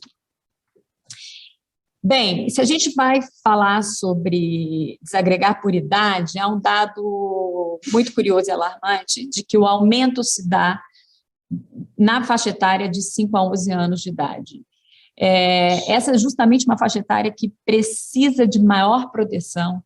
O trabalho, as horas trabalhadas, tem um impacto seríssimo na saúde dessas crianças que vão reverberar durante toda a sua vida, e o impacto emocional também de um trabalho precoce nessa faixa etária é extremamente prejudicial, e é justamente onde há um incremento do trabalho infantil.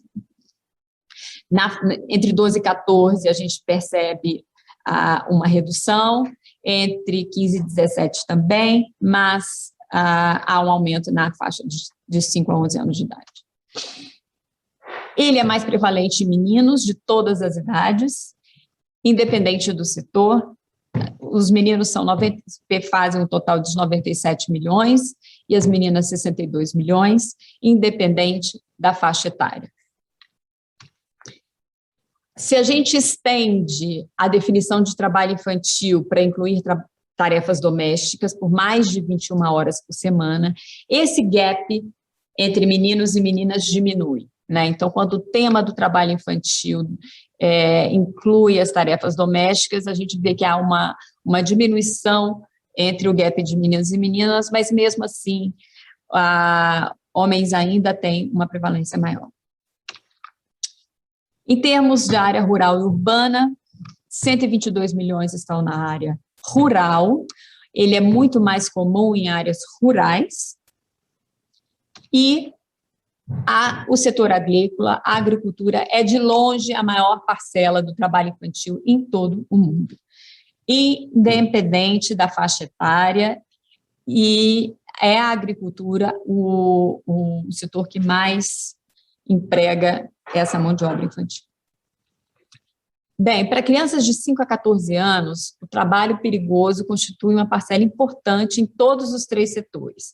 Se a gente desagregar agricultura, indústria e serviços, mesmo assim, o trabalho perigoso ainda tem uma parcela bastante importante. 32% na área de serviços, 55% na área de indústria e 33% na agricultura.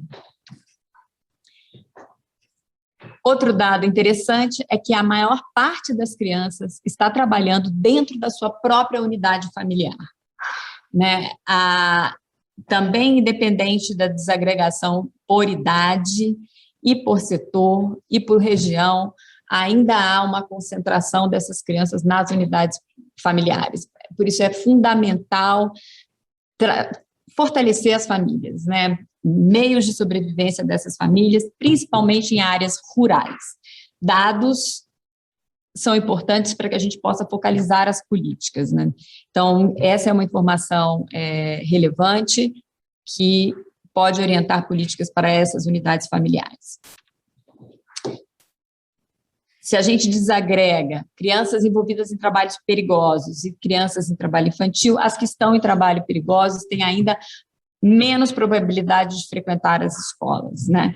35% das crianças estão fora da escola em situação de trabalho infantil e 43% estão fora da escola se estiverem envolvidas em trabalhos perigosos. Em relação ao Covid, né? Qual é o dado da simulação feita em relação ao Covid-19 no trabalho infantil? Sem nenhuma medida de mitigação, se a gente não faz absolutamente nada e deixa a coisa como está, dos 60 milhões que nós temos, é possível que cheguemos a 206,2 milhões de crianças em situação de trabalho infantil. Devido ao incremento da pobreza e à ausência de medidas de mitigação, podemos, então, chegar a 168,9 milhões de crianças em trabalho infantil, mas se há um esforço grande nas medidas de proteção social, é possível que a gente consiga diminuir esse número para 144 milhões. Então, essa é a projeção que foi feita pela estimativa global. Em suma, né, qual é as mensagens que eu gostaria de deixar aqui para vocês em relação às metas? Houve um aumento do número total de 8,4 milhões. Isso significa que 1 em cada 10 crianças está em trabalho infantil, que a maior parte delas está na África subsaariana e que 70% do trabalho infantil está acontecendo na agricultura, tá? Caso não se faça, as políticas adequadas não sejam adotadas, é possível que um adicional de 9 milhões sejam empurradas para o trabalho infantil até o final de 2022, como resultado da Covid-19. O progresso global parou pela primeira vez em 20 anos, invertendo a tendência de queda. Foi a primeira vez que a gente observou esse dado alarmante de aumento da taxa de trabalho infantil. E a OIT e a Unicef estimulam fortemente o aumento dos gastos de recursos públicos para serviços de proteção social, acesso universal à educação gratuita e de qualidade, trabalho digno para adultos e crianças e jovens em idade legal para trabalhar, não para crianças, e um foco na agricultura, que é onde está a maior parte dos trabalhadores infantis, um reforço nas leis para a proteção das crianças, aplicação efetiva dessa legislação, ratificação das convenções sobre o tema e sistemas de proteção mais abrangentes, integrados e eficientes. O que seria um roteiro para 2025? Né? Quais seriam as ações que a gente poderia estar estimulando que os países adotem para 2025? tornar a proteção social universal, proteger a educação dessas crianças, registrar as crianças no seu nascimento para que elas possam entrar nas estatísticas e para que a gente possa ter políticas mais adequadas, acabar com a normatividade de gênero e de discriminação, orientar os sistemas de proteção infantil em torno da prevenção e de resposta ao trabalho infantil. A gente precisa estar trabalhando políticas de prevenção para que que a gente não só retire crianças do trabalho infantil, mas a gente peça que elas entrem em situação de trabalho infantil. Isso requer trabalho digno para a sua família e para os adultos e para os jovens em condições de trabalhar, melhor meios de subsistências rurais, reduzir os riscos do trabalho infantil nas cadeias de abastecimentos globais e domésticas. O que acontece, nós entendemos que o trabalho em toda uma cadeia produtiva, ele pode ser uma estratégia muito eficiente para acabar com o trabalho infantil. O exemplo do projeto Algodão é exatamente isso, como fazemos o trabalho em uma cadeia específica, e isso pode tracionar toda a cadeia e melhorar a situação. Adotar estruturas legais adequadas e fortalecer a cooperação internacional e as metas que foram estabelecidas, os programas de cooperação Sul-Sul, as alianças que foram estabelecidas, como a Aliança 8.7, para eliminar o trabalho infantil. Bem, chego numa parte da minha apresentação que é, dado esse contexto mais geral e mais global, achei interessante contar a experiência do projeto Algodão com Trabalho Decente, que é um projeto de cooperação Sul-Sul entre o Brasil e outros países da América Latina e da África, e que trabalha numa cadeia específica, que é a cadeia do algodão. Qual é a ideia? O projeto foi iniciado em 2015 e vai até o final deste ano. Recentemente ele foi prorrogado por mais 3 anos devido ao sucesso de sua implementação, e ele tem o objetivo de promover o trabalho decente em toda a cadeia de valor do algodão dos países com os quais trabalha. Nós estamos trabalhando atualmente com Peru e Paraguai na América Latina e com Mali e Moçambique na África. Pretendemos agora, com esse novo processo de revisão do projeto, trabalhar com Tanzânia, né? Então, eles têm um componente regional e os projetos países que são desenvolvidos em cada um desses países que eu acabei de mencionar. Como é um projeto de cooperação Sul-Sul, tem parceiros específicos brasileiros que apresentam as práticas que foram desenvolvidas aqui. Estamos trabalhando basicamente com a ABRAPA, que é a Associação Brasileira de Produtores de Algodão, com o SENAI, que é o Serviço Nacional de Aprendizagem Industrial brasileiro, com o Ministério do Trabalho e com a Secretaria de Inspeção do Trabalho Brasileiro. Esse é um projeto da Agência Brasileira de Cooperação com o Instituto Brasileiro do Algodão. Qual foi a estratégia adotada, né, pelo projeto, né? Como é um projeto de cooperação Sul-Sul, o básico é intercambiar experiências de sucesso brasileiras nos temas de trabalho decente e fazer a adaptação dessas experiências nos países que fazem parte dessa aliança. Então, a estratégia do projeto foi dividida em 3 fases. A primeira foi quando a gente fez a identificação e preparação dos países, onde os países foram selecionados a partir das demandas desses países, porque é um princípio da cooperação Sul-Sul, que os países que se aliassem a essa iniciativa demandassem, estivessem interessados, e fizemos diagnósticos dos gaps de trabalho decente em toda a cadeia. Para que a nossa intervenção ela fosse certeira, a gente mapeou a cadeia do algodão em cada um desses países e identificou, através de estudos específicos, quais eram os principais problemas. A partir de aí, nós identificamos as experiências brasileiras que poderiam ser mais adequadas àqueles problemas que foram levantados e desenhamos os planos de trabalho por país. Os projetos por país foram desenhados e estamos nessa fase de implementação dos projetos país. Como todo projeto de cooperação internacional, há a necessidade de você ir sistematizando as boas práticas que foram desenvolvidas, monitorando e avaliando ao longo do processo. O projeto já fez a sua avaliação de meio termo e está prevista uma avaliação final daqui a 3 anos. O que disseram os estudos de gaps de trabalho decente e quais foram as soluções encontradas?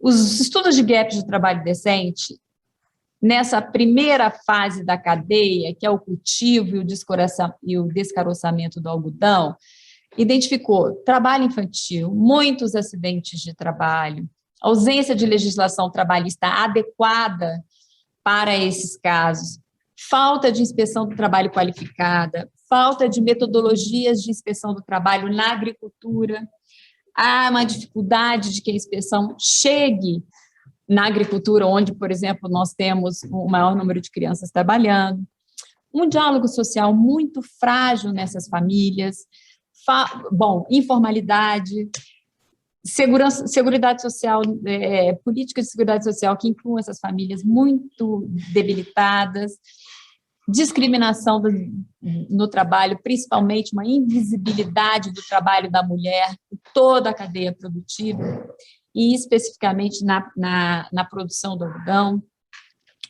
baixos rendimentos dos produtores, saúde e segurança no trabalho era um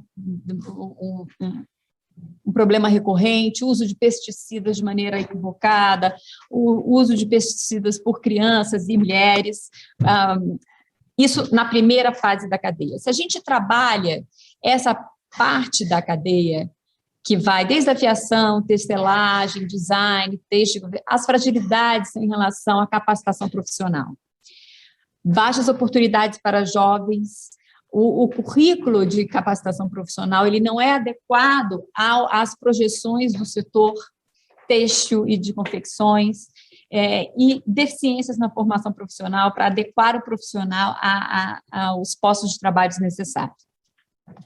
Então, essas foram os gaps de trabalho decente que foram identificados na cadeia, e as soluções e áreas de trabalho que foram encontradas foram as experiências brasileiras e com as quais nós estamos trabalhando nesse momento no projeto, são as ações de combate ao trabalho infantil de maneira geral, promoção do associativismo e cooperativismo, fortalecimento do diálogo social, campanhas de promoção da saúde e segurança no trabalho, estudos prospectivos.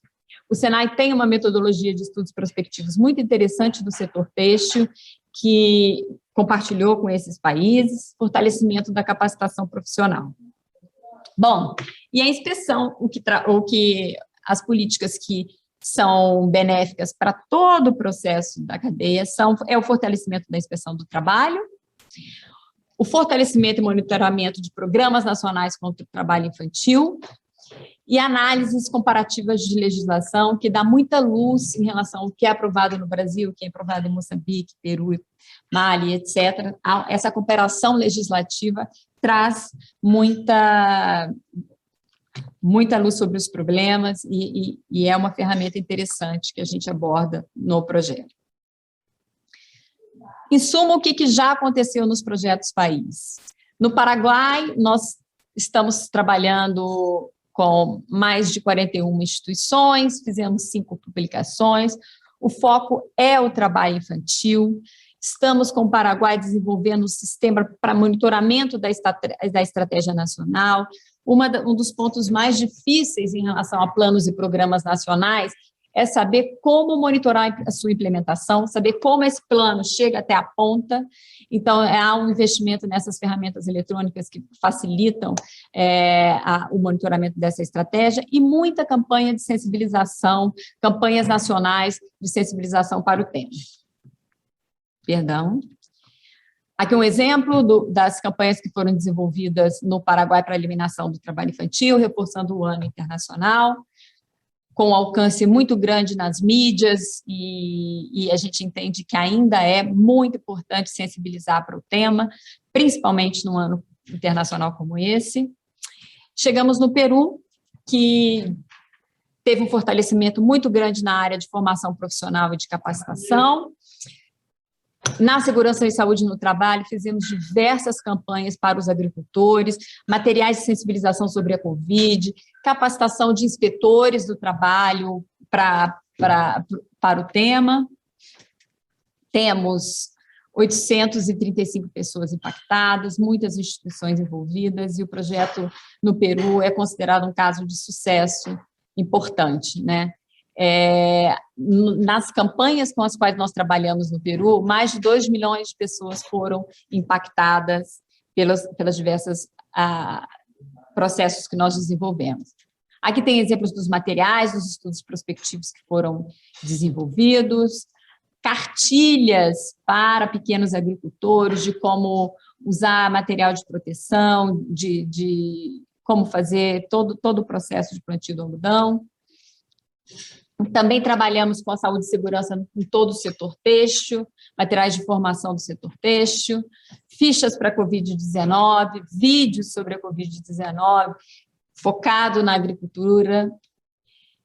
No Mali, há um fortalecimento da inspeção, para vocês terem ideia, a dificuldade da inspeção do trabalho.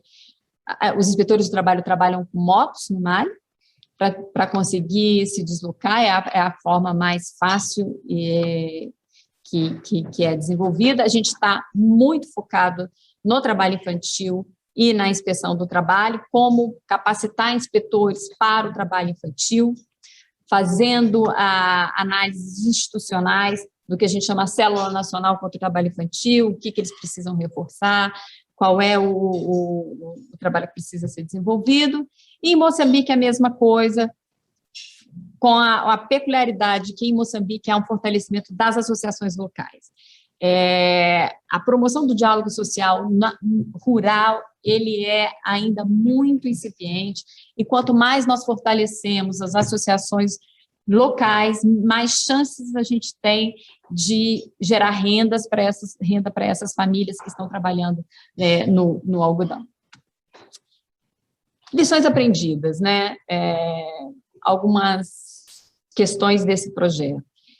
A sustentabilidade da produção do algodão, ela vai depender de uma cadeia de valor sustentável, e as condições de trabalho são fundamentais. Não há algodão sustentável sem uma cadeia inteira sustentável e sem trabalho digno. É impossível. A importância de metodologias inovadoras de inspeção do trabalho que possam dar conta do desafio do meio rural. No meio rural, e como a gente sabe, a maior parte das crianças que estão trabalhando trabalhando num contexto familiar, a inspeção tem que ter um outro olhar e uma outra característica. Então, tem que haver metodologias específicas para a inspeção do trabalho rural. A importância de monitoramento de planos e estratégias de trabalho infantil e o uso adequado desses dados, né? Sem dados não temos política. Se você não monitora um plano nacional, você não sabe qual é o maior problema e onde que isso vai estar afetando a implementação do plano. Então, monitoramento é muito sério, importante, e existem ferramentas simples, como é o caso do sistema Monitor 8.7, que foi desenvolvido no Brasil e está sendo implementado pelo Peru e Paraguai. Setores têxteis, metodologias de prospectivas, essas metodologias, elas impactam na formação profissional. Se a gente não conhece o perfil do trabalhador do futuro, não adequa ao sistema de formação profissional e, portanto, não melhora a qualidade do serviço que é implementado. Saúde e segurança no trabalho, por mais simples que possa ser, ainda é um grande desafio, e o conhecimento no meio rural, ele é ainda menor, então é fundamental que campanhas e estratégias inovadoras tenham esse foco no pequeno produtor.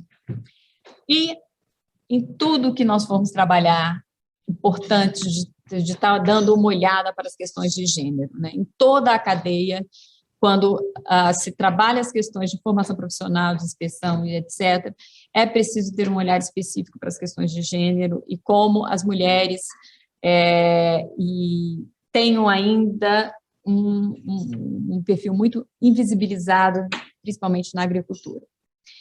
E como eu já mencionei, o fortalecimento das associações de produtores, ela é fundamental para a renda de suas famílias e essencial para a efetividade do diálogo social.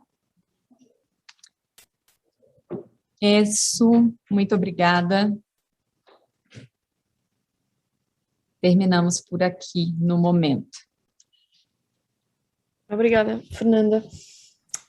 Temos já aqui uma questão no nosso bate-papo e algumas felicitações dos palestrantes. A Sandra Graça pergunta qual é a expectativa do projeto Algodão em relação à União Europeia, concretamente à recomendação do Parlamento sobre a regulamentação do dever de diligência das empresas e da responsabilidade empresarial. E eu queria também lançar uma questão que tem a ver com, que para mim suscita sempre curiosidade, que é, dada a informalidade do trabalho infantil, como é que se chegam a estes números, não é? Com que estimativas, muitas vezes não há bases de dados nacionais, como é que a OIT também chega a estas estimativas? Eu acho que é sempre interessante perceber isso. Não sei se o professor Hermes também tem alguma questão e estejam à vontade para colocar no chat também. Tinha uma questão também, rapidamente, que era, no fundo, perceber se de algum modo esta questão as questões de medida política, de orientação política, variam sempre em função das orientações dos ciclos políticos, não é? Saber se na sua percepção, na sua experiência, esta questão do trabalho infantil ficou, de certa maneira, imune à mudança de ciclo político. Isto é, se os governos em geral assumem esta questão como sendo uma questão-chave, ou se pelo contrário, ou seja, no fundo, as rivalidades da política são superiores, ultrapassam, digamos assim, ou são ultrapassadas por uma preocupação que é transversal à sociedade. Não sei se sentiu isso, por exemplo, o governo brasileiro atual, o governo Bolsonaro, que é um governo que tem sido, digamos que acusado de uma política complicada a vários níveis, não vou entrar em detalhes, se até que ponto é que, de facto, a orientação política dos governos condiciona também a preocupação e a dedicação a um problema deste tipo.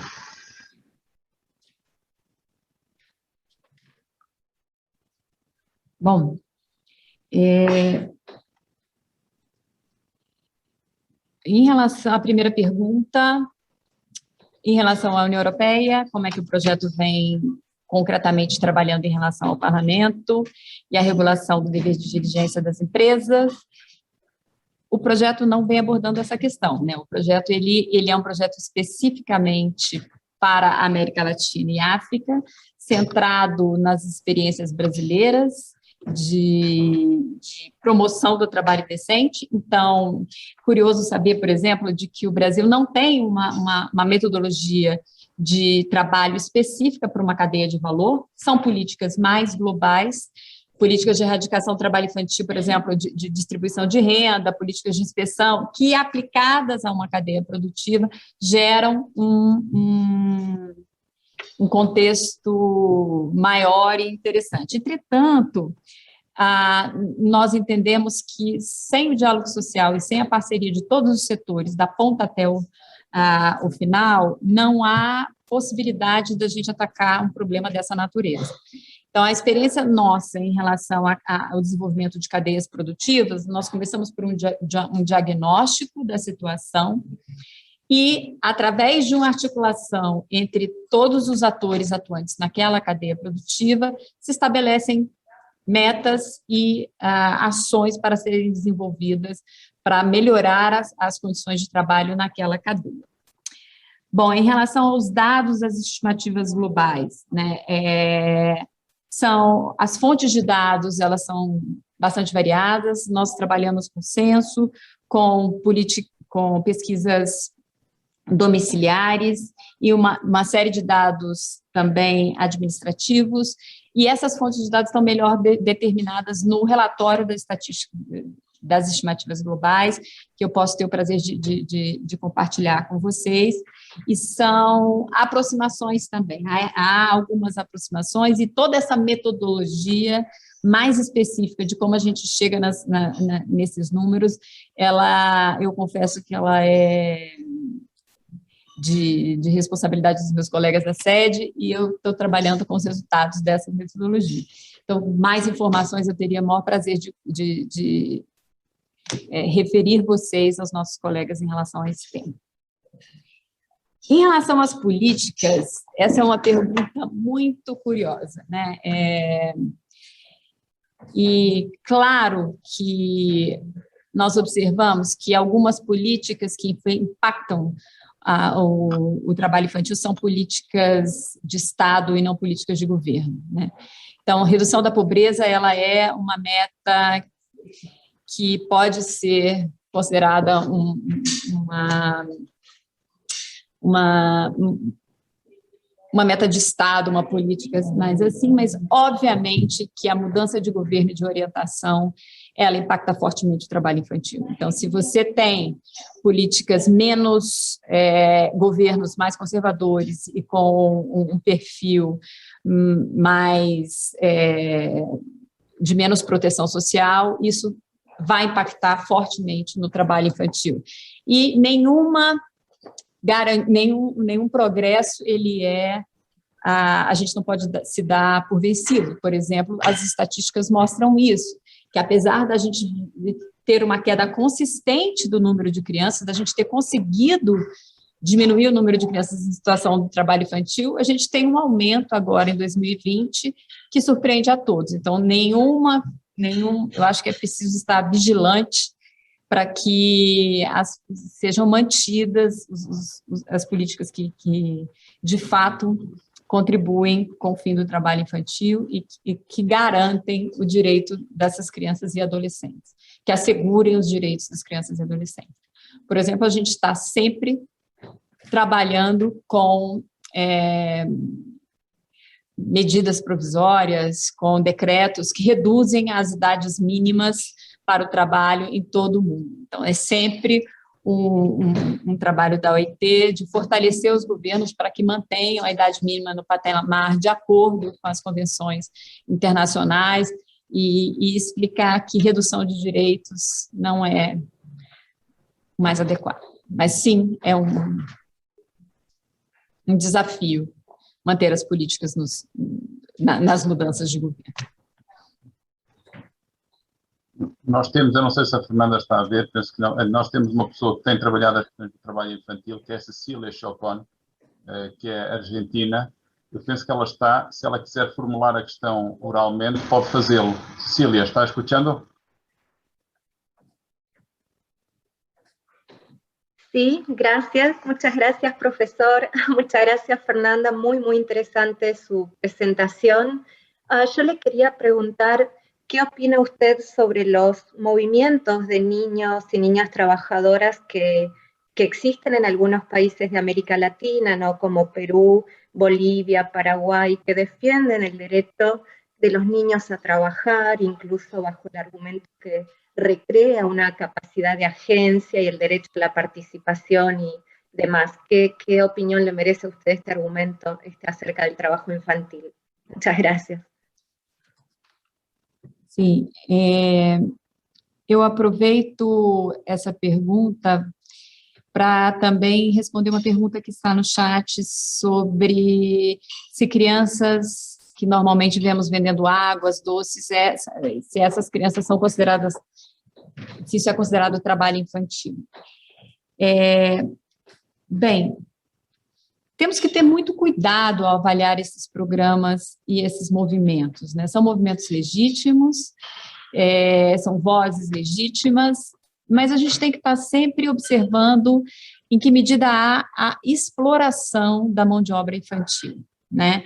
O trabalho que está proibido é um trabalho que impede as crianças de trabalhar, impede o seu desenvolvimento socioemocional, é prejudicial à sua saúde moral, ele está bem descrito na legislação internacional, nas convenções da OIT. Então, é com esse cuidado que a gente precisa conversar sobre o assunto, né? O que já está na legislação. O conceito do trabalho infantil, ele é muito claro, ele é aquele trabalho que está sendo desenvolvido por debaixo da idade mínima admissível para o emprego, e é nesse contexto de proteção dessas crianças que a gente precisa estar conversando. Mas, claro, existe uma parcela dos adolescentes, por exemplo, que tem o direito ao trabalho, que já estão acima dos 15 ou 16 anos, que requerem capacitação profissional, que querem estar entrando no mercado de trabalho protegido, e aí eu acho que é uma conversa bem interessante.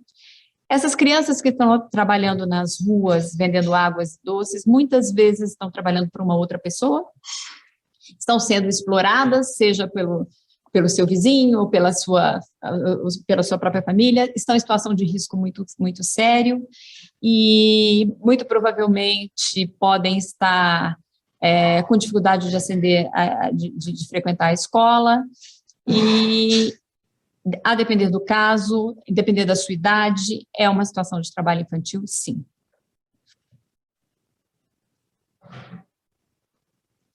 Mais alguma pergunta? Alguma questão?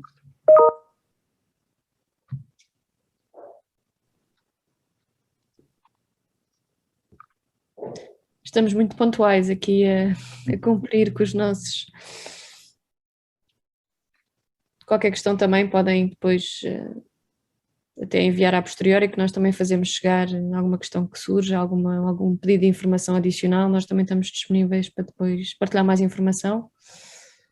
Em relação ao estudo do setor automóvel, será apresentado e divulgado também nos próximos meses e traduzido para português também, portanto também estará disponível em português.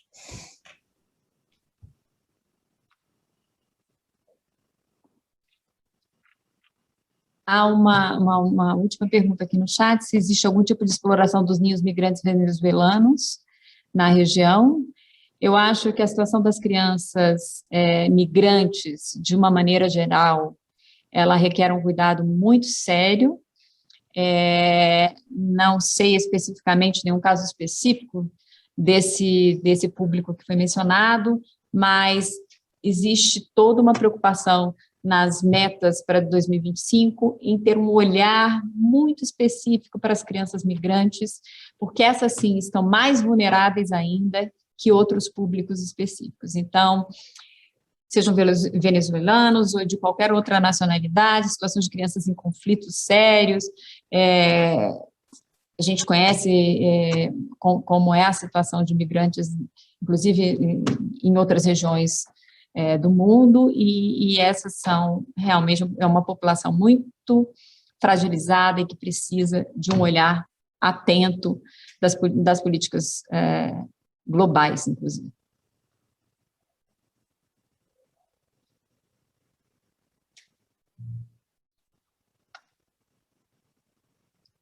Muito bem, eu penso que, não sei se a Mariana quererá dizer alguma coisa ou não, mas eu diria que nós nos podemos encaminhar para os agradecimentos finais, e sobretudo à Fernanda nesta fase em que sacrificou um pouco a sua hora de almoço, que no Brasil são menos 3 horas neste momento, e portanto espero que ainda possa almoçar, ou eventualmente já tenha almoçado.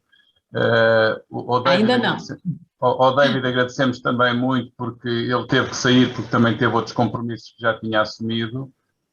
Queria apenas dizer-vos, em meu nome e da Faculdade de Economia, e a Mariana fará o mesmo em nome da OIT, foi um prazer ter-vos aqui. Enfim, esta iniciativa vai continuar. Aliás, está prevista uma publicação em livro das 3 primeiras edições, e certamente depois, juntamente com a 4ª e com a 5ª, e outras que virão, certamente organizaremos uma outra publicação que, de certa maneira, faça eco destes vários seminários excelentes que são, e sobretudo pela socialização que eles permitem entre uma comunidade de pessoas que trabalham nas instituições como a OIT e a academia, estudantes que fazem os seus percursos académicos na universidade. Chegámos a ter aqui 67 participantes nesta sessão, que é ótimo, e eu vejo aqui alunos de mestrado, de licenciatura e de doutoramento, e que estão aqui presentes, alguns já doutorados também, e portanto é um prazer e é uma honra ter-vos recebido aqui, e pronto, muito obrigado. A Mariana talvez queira dar as palavras finais e até breve, ou até sempre. Muito obrigado, Fernanda e David.